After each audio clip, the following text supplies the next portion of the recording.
मणिपुर की घटना हुए काफ़ी दिन हो गए, लेकिन वहाँ अभी तक कार्रवाई नहीं हो पाई है। देखिए, मणिपुर की घटना पूरे भारतवर्षियों को, हम लोग सब लोग को शर्मसार करने वाली है।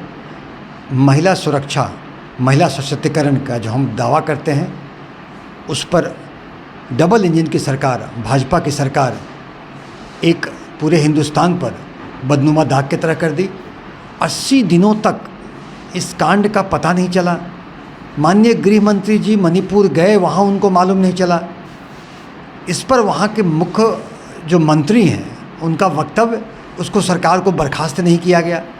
और जितनी जो वीडियो वायरल से मामला सामने आई हैं, उससे कितने गुने ज़्यादा एफआईआर लंबित हैं। कितने तो डर के मारे, कितने बहू बेटियाँ जो कितने डर के मारे एफआईआर नहीं की। तो पूरे बहू बेटियाँ सहमी हुई हैं, हम सब शर्मसार हैं। इस पर भी केंद्र सरकार की चुप्पी और केंद्र सरकार में माननीय प्रधानमंत्री का वक्तव्य पार्लियामेंट में नहीं आना दुखद है। और निश्चित ही हम आशा करते हैं कि मणिपुर प्रधानमंत्री मुंह खोलेंगे, वक्तव्य देंगे, मणिपुर में एक्शन लेंगे कि ऐसी घटना न हो, और जो हुई है वो दोषी को कठोरतम दंड दिया जाए, ताकि उनके दंड को देखकर बाकी कोई अन्य दोषी ऐसी काम कुकृत्य करने का हिम्मत न जुटा सके। लेकिन कहा जा रहा है कि आज और कल दोनों दिन आपके सांसद और मंत्री मणिपुर जाएंगे। निश्चित ही अगर वहाँ जाके फर्स्ट हैंड इन्फॉर्मेशन नहीं लिया गया और वहाँ जाके बहनों और बेटियों को जाके उनसे बातें नहीं सुनी गई, उनका उत्साहवर्धन नहीं किया गया, सरकार पर दबाव देकर दोषियों को पकड़ाने की नहीं की गई, तो हम अपने कर्तव्य से कहीं न कहीं पीछे हटेंगे। और हम अपने कर्तव्य से पीछे नहीं हट सकते हैं। हमारा कर्तव्य है, कर्तव्य हमारा देश के प्रति है, कर्तव्य हमारा बहु बेटियों के प्रति है, वो हमें निभाना है। और बदस्तूर हम उसको जब मणिपुर जाएंगे। मणिपुर के बाद बिहार में भी तो घटना हो रही है। बेगूसराय में एक 10 साल की बच्ची के साथ हुआ। देखिए, घटना जो बिहार में हुई वो भी दुखद है, और उसमें दोषी को पकड़ा गया, दोषी सलाखों के पीछे है, कठोरतम दंड दी जाएगी। और किसी भी अपराध के मामले में माननीय नीतीश कुमार जी की जीरो टॉलरेंस की नीति है, लेकिन तो भी अपराध शून्य नहीं होता।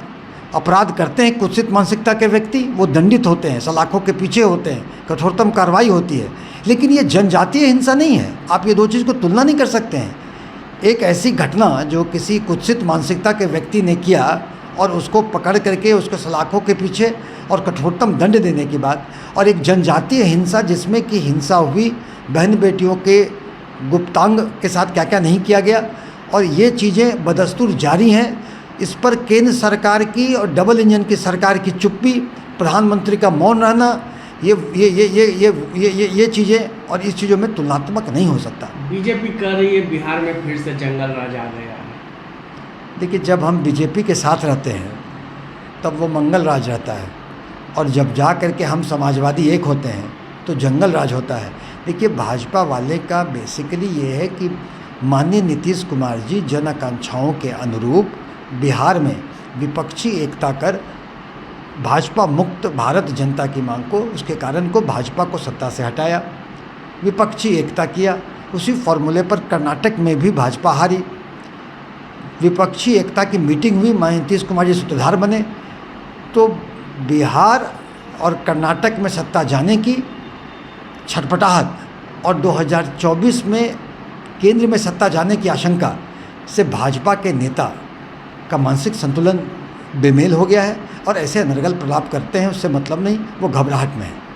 लेकिन बिहार में बिजली कांड में 2 लोगों की मौत हो गई है, इसको कैसे आप? देखिए, जो लोगों की मौत हो गई, मृतक परिवार के साथ हम खड़े हैं। ये घटना दुखद है। हर संभव चीज़ें मृतक परिवार के लिए की जाएगी। ये दुर्घटना दुखद है, लेकिन एक बात है कि इस पर हम लोगों ने जांच के आदेश दिए हैं। कौन पुलिसकर्मी गोली चलाया, किसके आदेश से चलाया, या कोई असामाजिक तत्व प्रदर्शनकारी के रूप में जा कर के ऐसे कांड को अंजाम दिया, सारी पहलुओं की जांच होगी।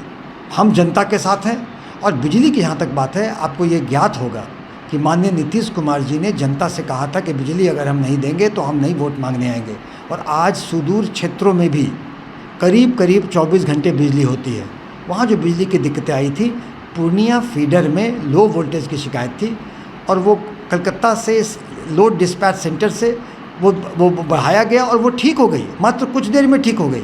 तो बिजली की समस्या जो हम इतने से निजात पा चुके हैं, और क्षणिक बिजली कम होने पर इतने उग्र प्रदर्शन जो कि पथराव, लाठी डंडे से हमला, ऑफिस में सरकारी संपत्ति को नुकसान पहुंचाना, सरकारी पदाधिकारियों पर जानलेवा हमला करना, ये इस पर जांच है क्या हुआ कैसे हुआ, लेकिन हाँ, हम किसी व्यक्ति को बख्शेंगे नहीं।